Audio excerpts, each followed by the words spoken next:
Here's the host of Maryland Racing Today, Frank Vespe. Hey everybody, it's Preakness time. Happy Preakness. We're going to be talking Preakness dinner party, a whole bunch of steaks, a whole bunch of graded steaks as well as regular steaks on the card. Got a great panel. It's going to come in and talk about it.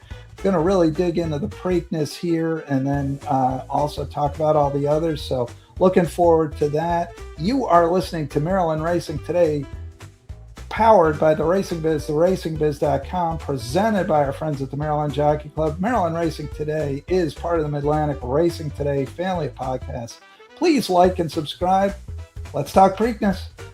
All right, welcome back, guys. Nick, you look like you're looking up at the sky. You got more planes coming over? I got a come here. I got a guest. Come here. Yeah, there's Holly at my feet. Where is she? There she is. She's camera shy. Come here, girl. Come here. Come on. Come on. This is my hound.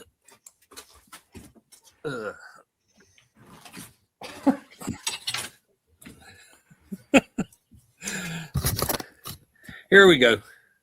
Look at that. There she is. All right. She's like, why are you messing with me, Dad? She sat there quietly. That's Holly's holiday. So her name's Holly. But yeah, now I got a dog hair on my computer. Oh, excellent. What's a computer without a little dog hair?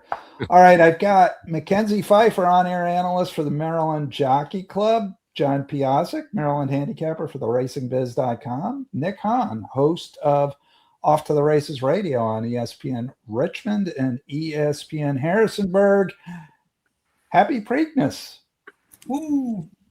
Preakness where, it's not even like the vibes are bad. It's just the vibes are more different than I was expecting with it not being at Pimlico this year, because around this time of year, my mindset always goes towards being, in Baltimore, being at Pimlico, all the good and bad of being around there. And now it's like, well, we're still at Laurel. We didn't move. You didn't go anywhere. Not like in the big city right now. We're just here. So again, not bad vibes, just different vibes. What do you think, Mac? You were wandering around the backstretch this morning. Oh, I mean, Taj Mahal, we know the story, right? How much do we cover him? Because I think he needs to keep improving, but it is a logical next step.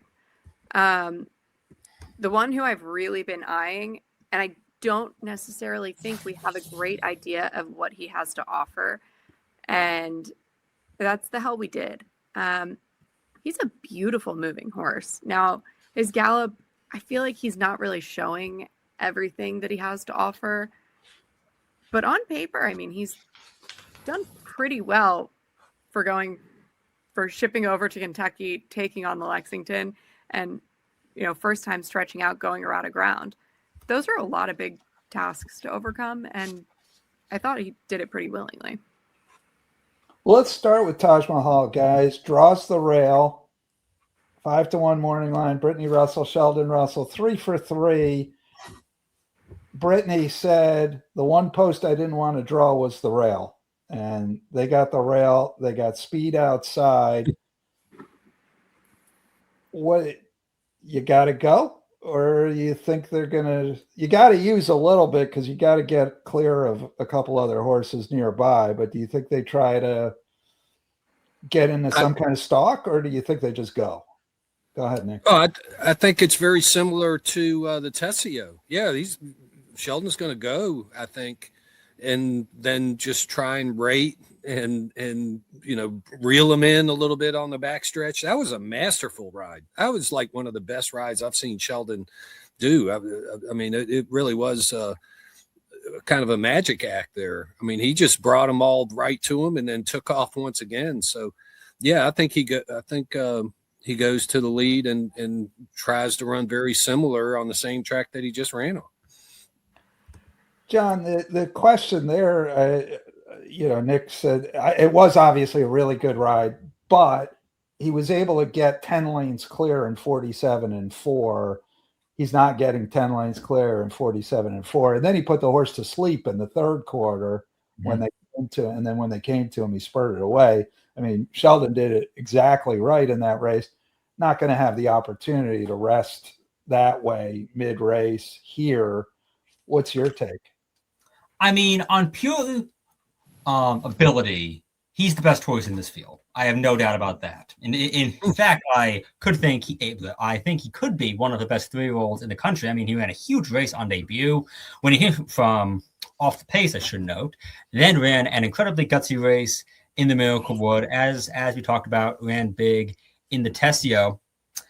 I mean, as you said, he's not going to be able to get the same kind of trip he got in the Tessio. And I do think that sending him is a bit of a gamble. And I would say that no matter where he had drawn, because there is a lot of other speed in here. I mean, Chip Honcho is going to go. So is Iron Honor, you figure. So is Napoleon Solo. So is Corona de Oro, possibly even Great White. So there could be a lot of speed to his outside. I mean, that maiden win against what has proven to be a pretty salty maiden field showed that he can come from off the pace if he has to.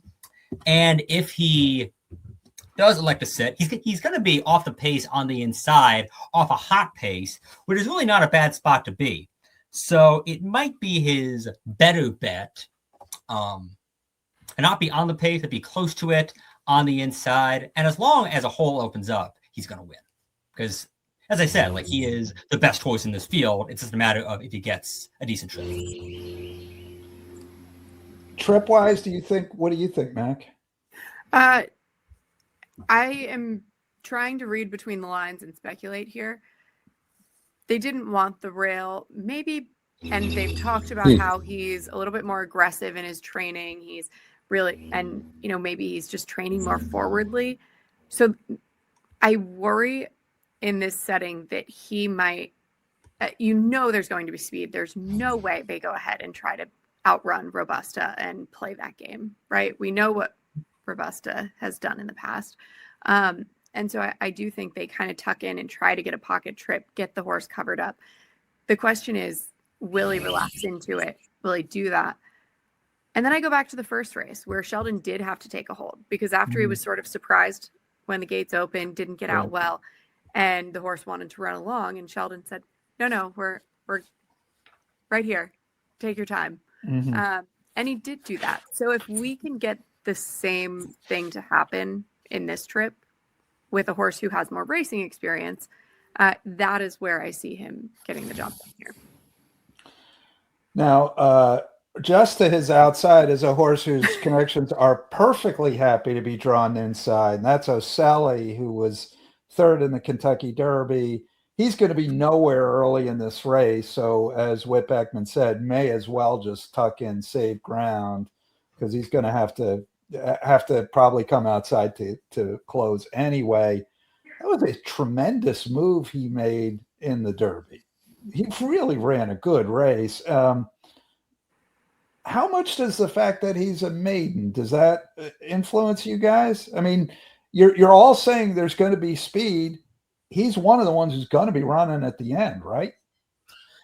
I mean, I picked O'Sally on top here because I know I was talking about if Taj Mahal gets a good trip, he's going to win. I think O'Sally will get a good trip because, as you said, there is a lot of speed, and he's run huge, really, in his last 2 races. I thought he ran a nice third in the Wood, then just gobbled up ground in the Derby. He was only beaten a length, albeit off a fast pace, but he might get another one here. So even though he's a maiden, that does not dissuade me too much because he has run high-quality races that would win this race. So it doesn't bother me too much, and I do think he's going to fall through the cracks in the betting a little bit. I think Taj Mahal is going to get bet quite a lot, as is Chip Honcho. So is Incredible, who I know was sort of a last-minute entry, who's going to get a lot of hype because he's already a stakes winner this year, having taken the Virginia Derby. So I'm hoping if I can get like 7 or 8 to 1 on O'Sally, I think that would be tremendous. And it's possible, I think. I completely agree with you. And the one thing I want to point out, sorry, am I jumping? No, you're good. Go. We saw a very different horse in the Wood versus the Virginia Derby. And it's a horse who, if we like angles, The first time he went blinkers off, Lasix off, going a route of ground was in the wood. Mm-hmm. The blinkers went on in the third start, Lasix went on second start. I mean, all of these different things they've played around with. And then when we just kind of simplify things, the horse really showed up and ran his race. He seems like he's matured a lot, and they've just kind of let him be him. I loved what he did in the Derby. He just kind of got nailed, and I bet if they'd seen the other horses coming, he would have shown even more fight in there. Nick, where are you on Oselli? Oh, I'm big on Oselli for a number of reasons. Yeah, the Virginia Derby, but I like the move in the Derby. Kind of like Mackenzie just said, ended up, I don't think anybody wanted a part of the rail all weekend, it seemed like, at Churchill. And that's where he found himself, certainly in the Derby. Has been progressing with each of the last 4 starts.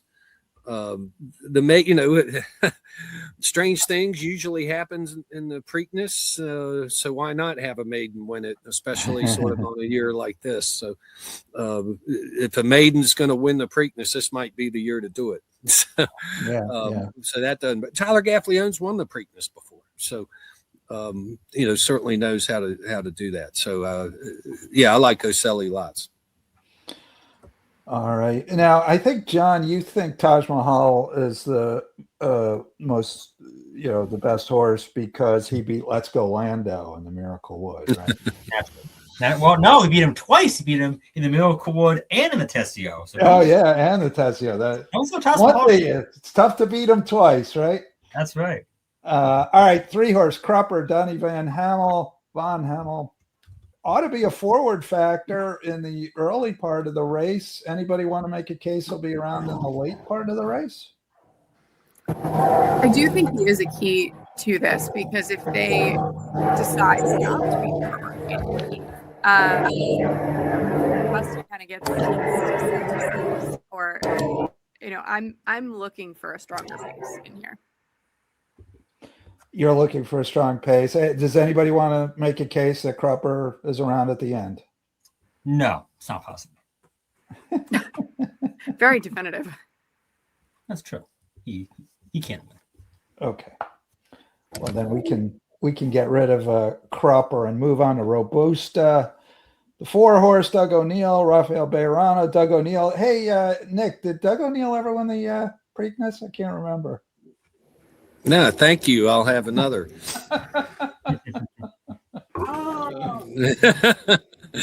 Yeah, Holly seems to like that too. Yeah, no, he may have won the Preakness before, but I don't think he'll win it this year. Yeah. I just don't think this horse has enough speed to do it. Anybody want to make a case for Robusta? I mean, I thought he ran a really good race in the San Felipe 3 starts back, but he has just been dismal in his last 2 starts. I mean, we saw what he did when he was challenged on the pace in the Santa Anita Derby. He just spit the bit. I think his only positive presence here is that he boosts the number of Derby starters who are in the Preakness, which is good. There are 3 of them. Mac, same. I do think he's a big part of the speed in here. I just don't see him outlasting some of the other ones who put the pressure on. All right. And one interesting fun fact about Robusta is his second dam is former Maryland bred and Maryland Silent star Urbane, who won the 1995 Maryland Million Oaks and was second in that year's Kentucky Oaks. So the more you know. It is an education around here. Talking the 5-horse Danny Gargan, Irad up, 3rd off the bench. Hadn't shown a ton since winning first out. 4-race losing streak. On the other hand, they've been pointing to this race for a while. Anybody for Talking? I like him better than some of the other horses. Gets Irad Ortiz for the first time aboard. Good Magic ran a pretty good Preakness. I think this horse I'm going to use in the exotics a little bit. Anyone else playing around with talking? I might play around with him in the exotics. I will certainly give a nod there. I'm not entirely convinced, but he's faced the right kind. He's been in the right spots. He just hasn't gotten the job done. Third off the bench, maybe that's the key here. Okay, 6-horse Chip Honcho. I don't know. I don't know that he will, but this horse is going to get played. I would think for Asmussen, Jose Ortiz. Terrible in the Louisiana Derby, but won the Gun Runner.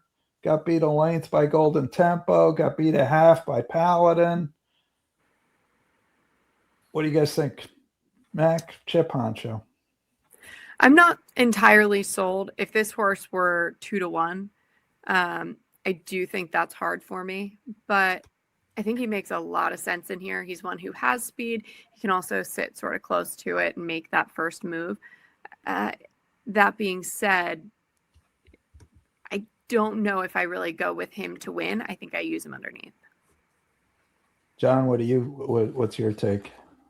I mean, I like that he's already won a stakes race around 2 turns, which he did last December at Fairgrounds, but he really hasn't taken that step forward at 3 that I would have wanted to see. Not to mention that he got caught up in a hot pace in the Louisiana Derby and finished up the track, and not unlike Robusta. To me, that's a big mug against him because he is going to have to deal with hot fractions here as well.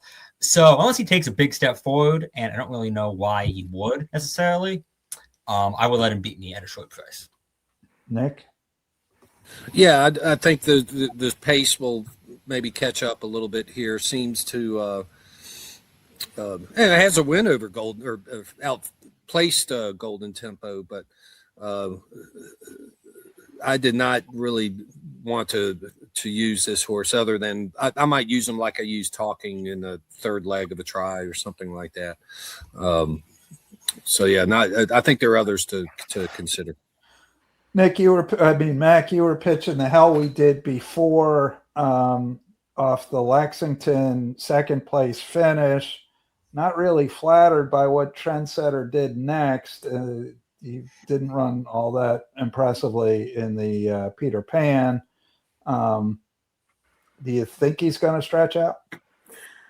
To be honest, I do. I look at him somewhat similarly to how I look at Chip Honcho. I just think he's a better price is kind of the key for me. He's super athletic, and just the way he looks to me, I think he should be able to do it. And when you ask about will he stretch out, same family as Senior Buscador. So it's not out of the question that this one just gets better and better with more ground and experience. So is this a horse you'd be using? Like, would you use this horse in a pick 3, 4, 5, or more like underneath in a vertical? I would. He's the one who, if you're sort of hemming and hawing over a few, this is the one who I think has, a really good opportunity to kind of score an upset, and people might not use him. What do you guys think, John? I mean, he's really interesting to me because he's in improving form. I thought he ran a really nice race last time out in Lexington, a huge second in his first start. Not only his first start around 2 turns, his first start past 6 furlongs. So he had a lot of big questions going in, and he answered them, I thought, pretty well. I mean, he was second after pressing the pace that day, and he has good tactical speed. And as we've said before, there's a lot of speed. Could fall into his lap. Nick, anything? Yeah, I think you touched on it. Trendsetter didn't come back and run nearly as well in the Peter Pan, and the distance is a bit of a factor for me too. I just one race at a mile and a 16th. It's another big step up for a horse I don't think is really ready for it. All right, Bull by the Horns, Safi Joseph, Micah Husbands, winner of the Rushaway, career top buyer of 70. It's a long way from 70 to the upper level horses here. Does anyone think he can navigate that distance? I think it's a big ask for him. Oh, he got the setup that he wanted in the rush away and still had to battle in the stretch. He only won by a half length. He's going to be closing with a bunch of other much better closers, and I don't see why he would outkick them if he could barely outkick Steel Imperium. Passed on the Peter Pan to run in the Preakness, but no. I don't think I'm not interested in this horse on my ticket. Morning line favorite is the 9 Iron Honor, Chad Brown, Flavian Pratt, ultra impressive debut, good looking win in the Gotham, little bit PU in the Wood Memorial. Blinkers come off. Chad's won this race twice. Mac, what say you? So it's kind of funny. When you first look at this horse, what stands out? He's a horse in declining form, right? He ran his career best on debut. So if you just kind of go back to basics. That being said, I believe I sent this horse in as a top selection when I sent in my selections for the guide or for the program, because they're due early in the week. And I was sort of panicking with who is my top selection. And maybe I'm a little superstitious. And so I just had to use him. And it was sort of through resignation. But I know this horse because of Crossing the Channel, right? We remember that horse on debut was very impressive and then went up and faced him in New York. So I do put a little bit of weight behind it. And I think that transfers well as far as what we're seeing in this group. He's well spotted. It's a horse who makes you wonder as well, would they have gone to the Derby with this horse if they had the opportunity? Well, you wonder really, I mean, these are sort of related, right? If that horse had run well in the Wood Memorial, you had a Derby case to make off a terrible Wood Memorial, finishing 7th in a pretty tepid field. You really didn't have a case to make, I think. And, Chad has won this race twice with horses cutting almost this exact profile. Like exactly. Super lightly raised. So, what about you guys? You guys want to use this horse? I do. I like this horse. Go ahead. No, I'm sorry. No, I mean, I was going to say, as I said, he has speed. He obviously ran well on debut, ran well in the Gotham, even in the Wood. I mean, he was wide the entire way. He broke from the outside post 12. Couldn't save an inch of ground and held on okay until late, albeit against much softer horses than these. I mean, if I was going to get like 8-1, 9-1 on him, I would think about him. But he is a morning line favorite, and there's going to be a lot of people who are going to be like, hey, it's Flavian Pratt, and Chad Brown won this race twice. I want to go bet him. And I'm like, I can't take him at like 7-2 or 4-1 or whatever he's going to be. He just has too many question marks for me. Nick? I do like this horse. Just going to maybe draw a line through the last race a little bit. I know there's some things that sort of go against stretching out, but has that Nyquist blinkers off might help.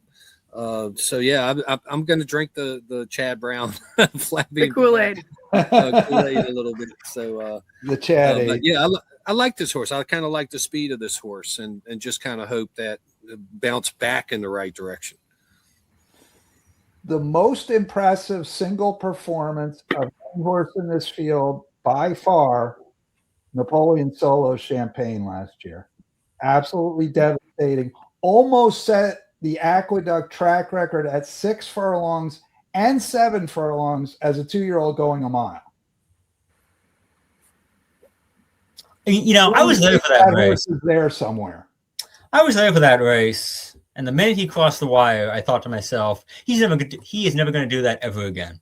And he hasn't. I mean, he really has not taken any sort of a step forward at 3. He made his 3-year-old debut in the Fountain of Youth, finished up the track, albeit over what proved to be a fairly salty field, but still came back in the Wood. He was on the pace, held in until late, but still finished off the board. I mean, he has great early pace figures, but he really hasn't shown the ability hang around, especially at a distance like a mile and 3/16. So I think he'll go to the front, and he'll definitely be an early pace factor, but I think he'll back up pretty badly afterward.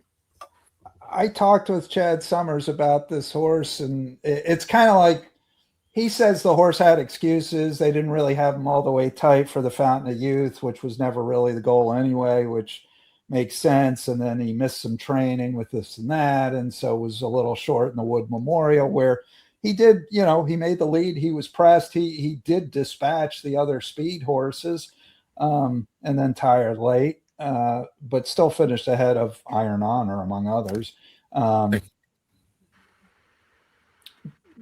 So his contention, I guess, is, he said, until we see him run a really good race around 2 turns, we haven't seen him run a really good race around 2 turns, but he believes he has excuses so far this year. Mac, what do you think? Are the excuses compelling, or you want to see it before you play? If he sticks around 8-1, yeah, I can be a little forgiving. But what I want to point out is actually sort of interesting. You go back to the second dam, very much a marathon turf type, and then the mare who made her debut in the Pletcher Barn, debuts going a mile and a 16th. Ultimately, at 4 or 5 starts later, ends up shortening up to 7.5, and then stuck around 3-4 more starts around the mile. I almost kind of wonder, does this horse want to go this far? Long-winded way of saying, does he want to go this far? They thought the mare was going to be a long type, and right, by Scat Daddy, yeah. Then she just they shortened her up, and they, it went the other way. So it's just kind of an interesting pattern that I think stands out. On top of that, there's a lot of turf in the family, so this is a really interesting horse, just in a lot of ways. 8-1, perfectly fine using him. If I'm trying to slim my ticket down, he might actually find Nick at the airport. What about Napoleon? Yeah, it's getting dark out here. It's Laurel Preakness after dark is not. But the Napoleon solo. I wrote one word by this horse: disappoints. I mean, just how disappointing this sophomore year has been for this horse. Paco Lopez, certainly a capable rider in terms of maybe bringing this horse home, but I like others. All right. Anybody want to take up for Dallas Stewart and Corona d'Oro? Another one who's going to be involved with the pace, and I appreciate his presence for it. Yet another pace factor. Anybody else want to say anything about him? Johnny Velasquez. Go ahead. Johnny Velasquez, who's riding in both the Preakness and the Black Eyed Susan, both times bumping off somebody else to ride. So apparently Johnny V's in pretty high demand. But this horse has speed, but a bad post. I think he's going to have a really bad trip, and that's going to be it. All right, then. The 12-horse Incredible, 6th in the Derby, Wood Memorial, or rather Virginia Derby winner. Obviously, Nick Hahn's going to take up for him. His Virginia Derby was very good, and his Kentucky Derby was pretty good as well. Yeah, I want to kind of go back and look at that Virginia Derby just to see a little bit maybe where O'Sully was, because remember they were all together. So I might try and take another kind of look at that. But I think one thing that might get lost is it was 7 weeks between the Virginia Derby and the Kentucky Derby.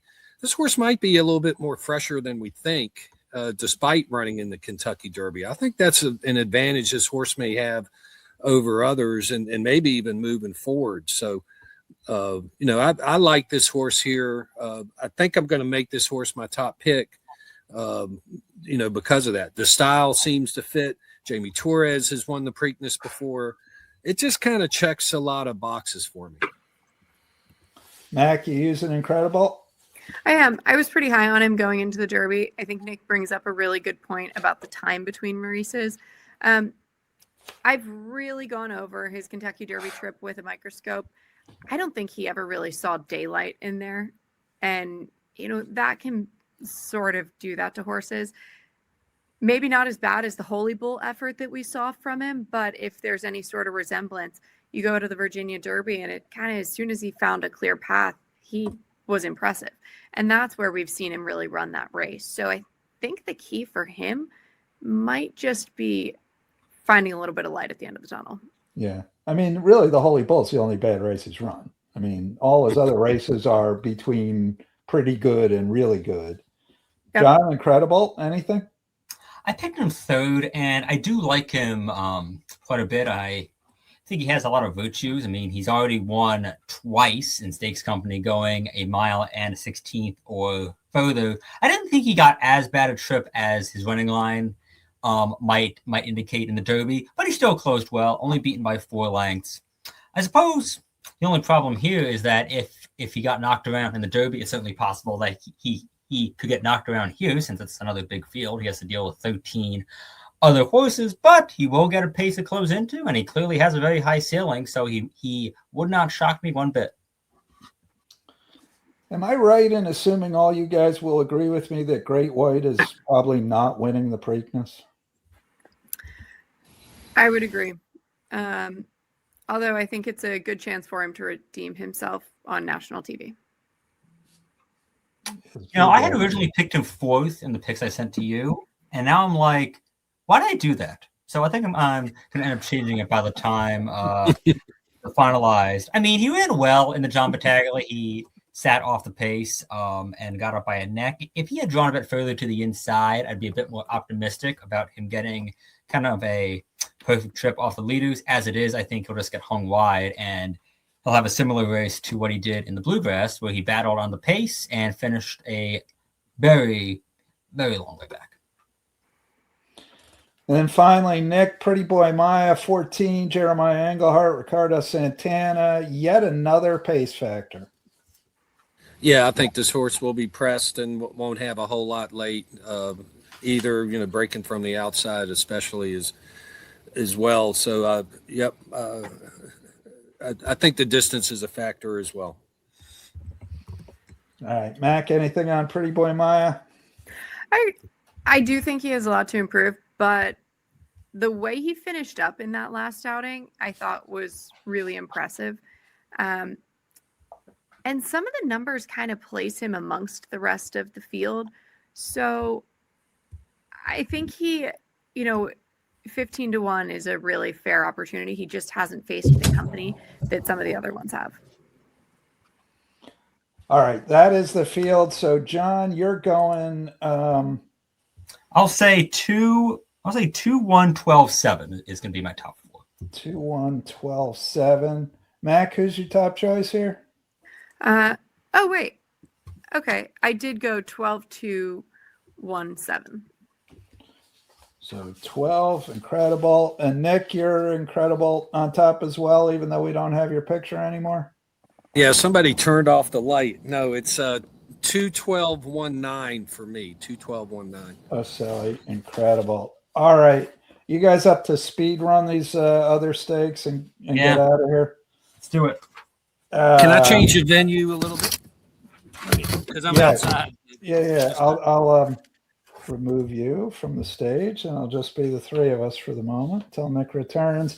All right, Sir Barton, non-winners of an open stake. John, Let's Go Lando, of course. Otherwise, it's Final Story of Reagan's Honor, yes? Yes, I agree. I picked Reagan's Honor and Let's Go Lando 1-2. They are the only 2 who have done much going 2 turns. I think number 6, Pont Aven, is mildly interesting because he has run well going a mile, and most of these haven't proven themselves going even that far. So at 30-1, I guess crazier things have happened. Mac? I use the 4. If you want to use 2 horses in here, I add the 7. I just try to get through this and accept a short price. Yeah, you're good. This race very often has a very short price winner, though, Sir Barton. So, and it looks like this year may well be one of those. All right. Chick Lang, 6 furlongs, 3-year-olds, 6-5 favorite in Obliteration. Nick has returned. What do we think? Obliteration off the second place finish in the Saudi Derby, or are we looking elsewhere? Go ahead. I mean, Matt. I think Obliteration merits a lot of respect, but I will try a long shot to beat him. Number 3, Bud's Notion, who I thought ran really well last time out, took a first level allowance field, gate to wire, and really hasn't run bad in any of his 4 starts while taking big steps forward each time. He's going to be in front on the far turn, and from there he could just keep going and pull the upset. Mac?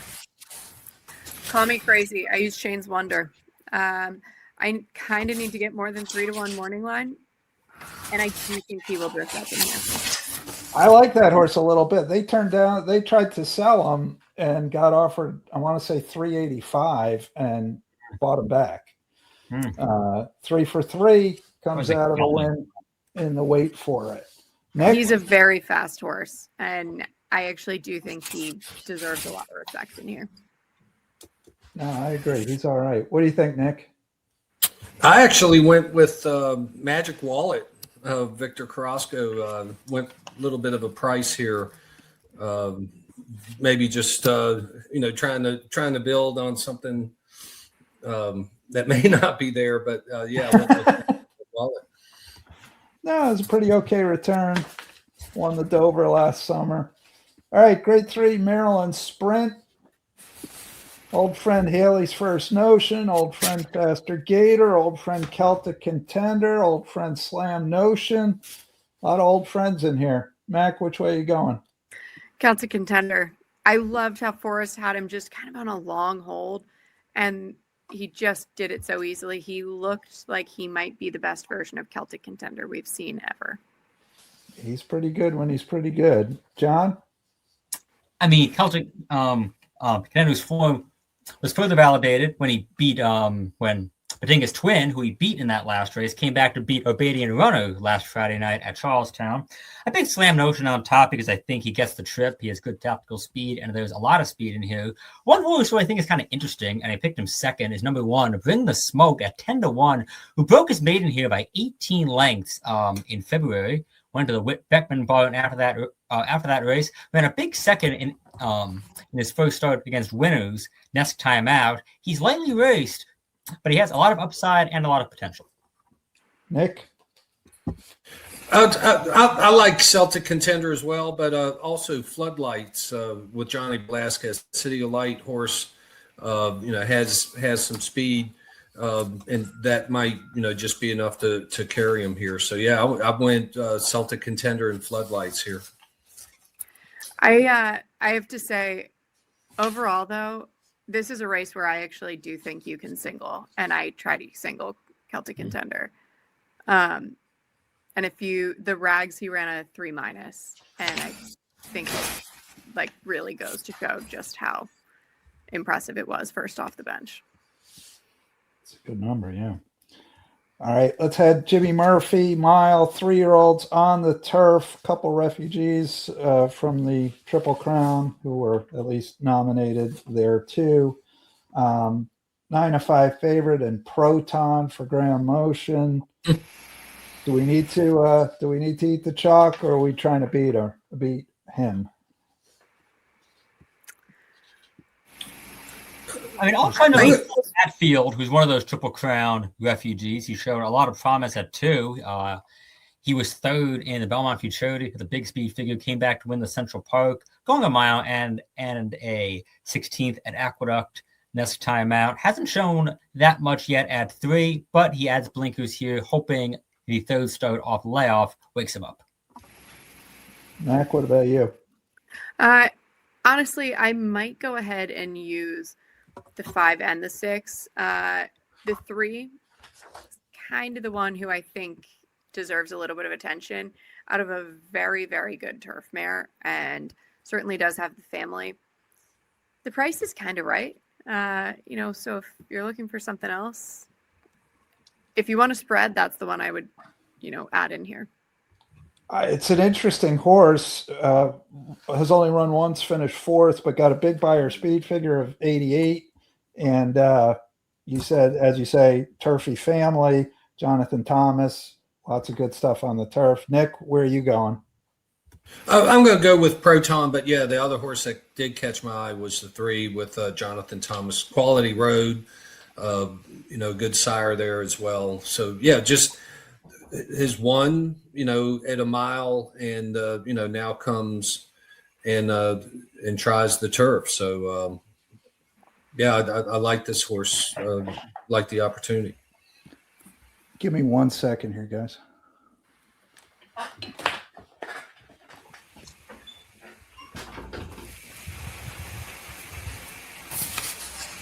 Yeah, I didn't know this was going to be this long. I wouldn't have gone outside. Lot to unpack. It's a busy day. I had someone turn the lights on for me on the back deck, but it wasn't enough.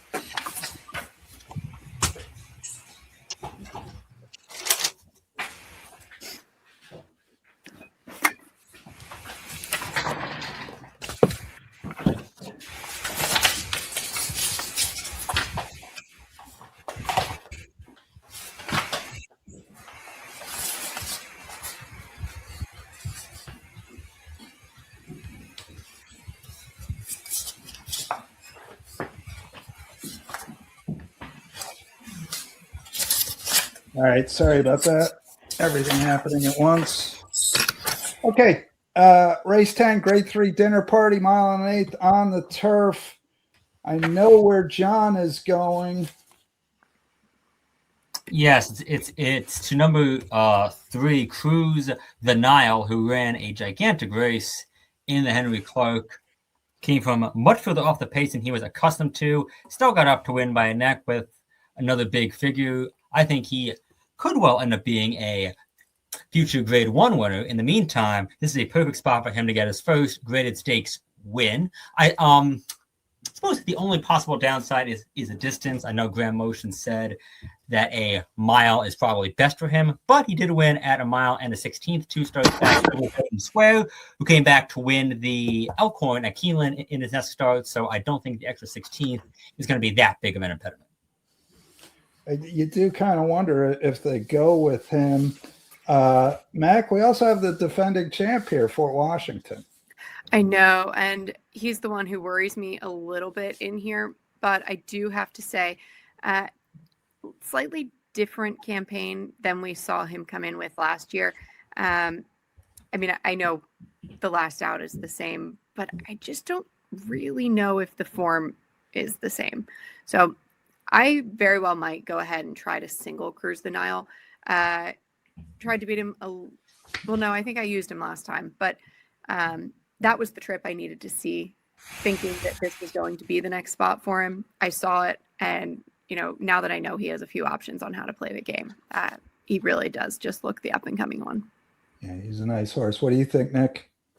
Yeah, I wish this race was at Pimlico, huh? For Fort Washington. Actually talked to Shug McGahee a little bit today, and certainly last year was the best year. He's trained this horse all the way through. Kind of a, Kentucky Downs, Gulfstream, not, even though he has a win, at Gulfstream, kind of wonder about the recent path. I think he's kind of happy to bring this horse back to Maryland where, he hadn't been to Laurel in I think he said in 30 years. So It's kind of interesting, everybody coming back to Laurel that hadn't been here in a while. But I'm going to use Fort Washington in this field and hope that he defends his title a little bit. Interesting thing, nobody mentioned Dresden Rowe, who's a 7-5 favorite for Pletcher. Flavian Pratt up. Coming in off a nice win in a Keeneland allowance. That's the dinner party. Gallaret, grade 3, mile and 16th, fillies and mares on the turf. Kind of an interesting group of horses here. What do you think, Mac? Mars Love. She was a really impressive sprinter. I loved her last time out, and she was my big play, 18-1, and it says nose, but she missed by a whisker. So you're just going to ride that one out? I am. I don't think I necessarily single on her here, but I think she has every reason to keep improving. And that was a race where Summer in Tahoe got away on the front end, and it's just really tough to reel in. So I give Mara's Love all the credit, and I think she'll improve from it. I wanted to see that race out of her, and I kept stalking, waiting for the nominations to come out and look for her name, and here she is. John, what do you think? I think this is a very, very chaotic race. I ended up going with the 5 Austere on top, who I thought ran well, showing speed first off a layoff last time out at Keeneland. Ran well in many races last year, including a runner-up finish in last year's Gallowette, where she closed well for second on a very speed-favoring grass course. But there's many, many ways that you go in here, so I think it's a spread in any pick 4 or pick 5 bet. Nick, yes, spread on this race? Yeah, absolutely. One of the horses I throw in is Accent, coming in with Chad Brown. I know the distance, hasn't gone a mile and a 16th yet, but it's only 16th and, seems to have that steady closing ability you like to see on the turf. All right. Interesting. Robalta Gaia, does anybody want to talk about that horse before we get off this race? She was 8-5 in the Dahlia.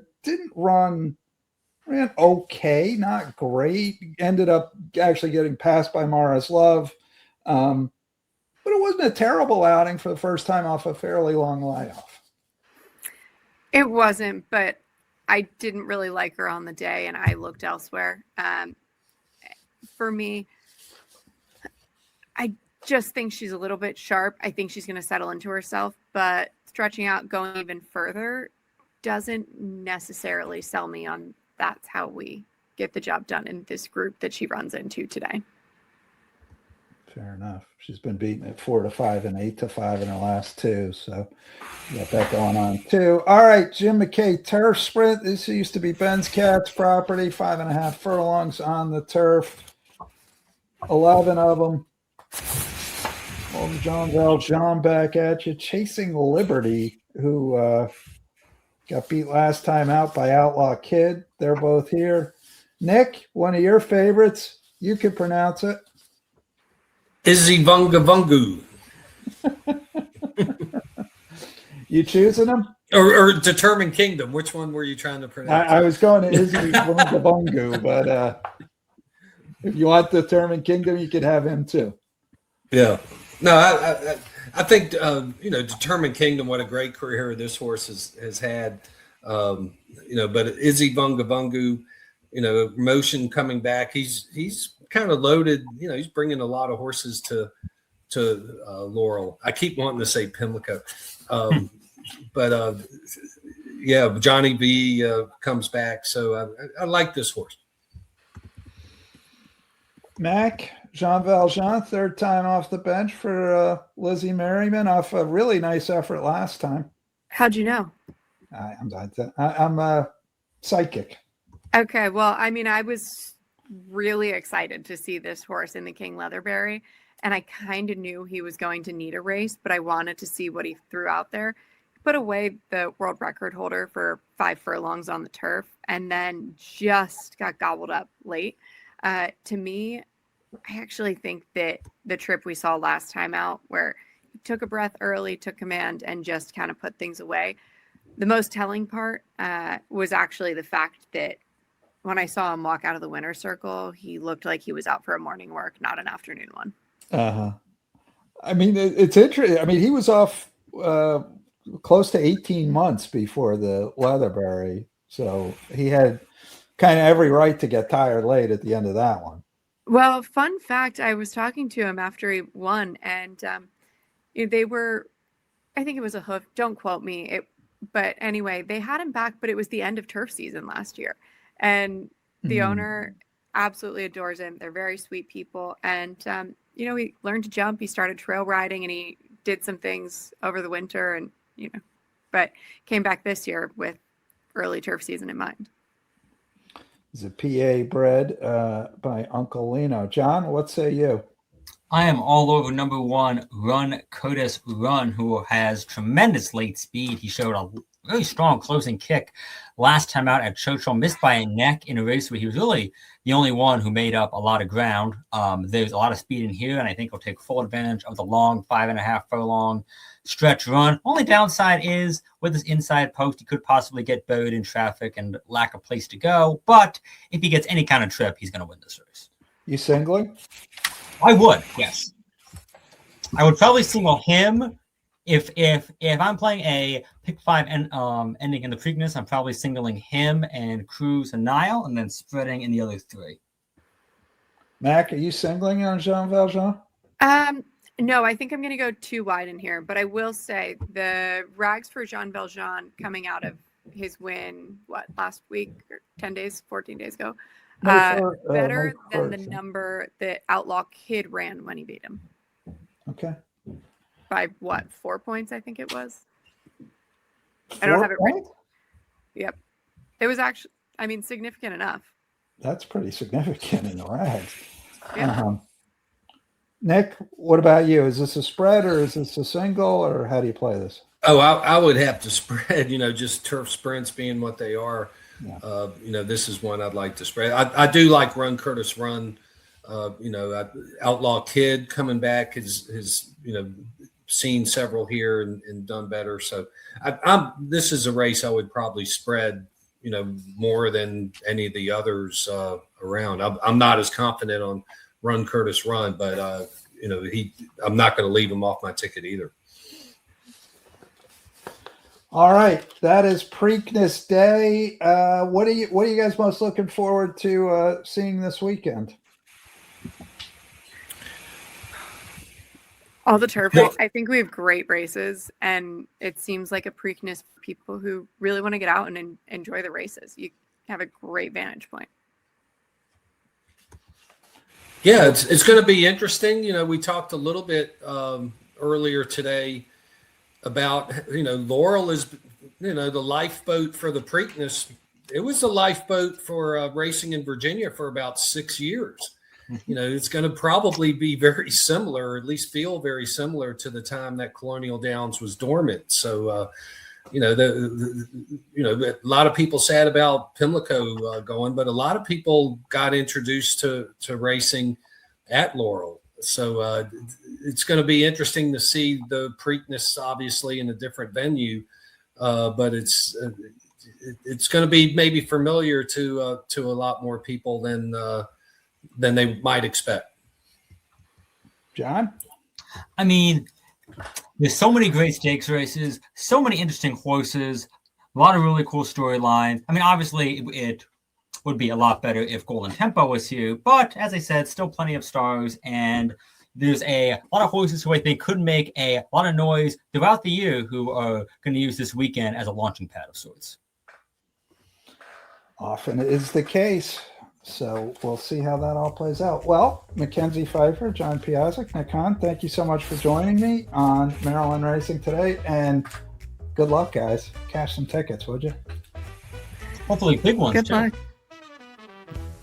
Happy Preakness, everybody. Good luck with Saturday's wagers. A whole bunch of great racing on tap, including, of course, the Grade 1 Preakness with a full gate of 14 horses. Looking forward to that. Should be a lot of fun. Hopefully, we gave you some good ideas, some tips, some things to look for, and maybe it'd help you cash a ticket or two.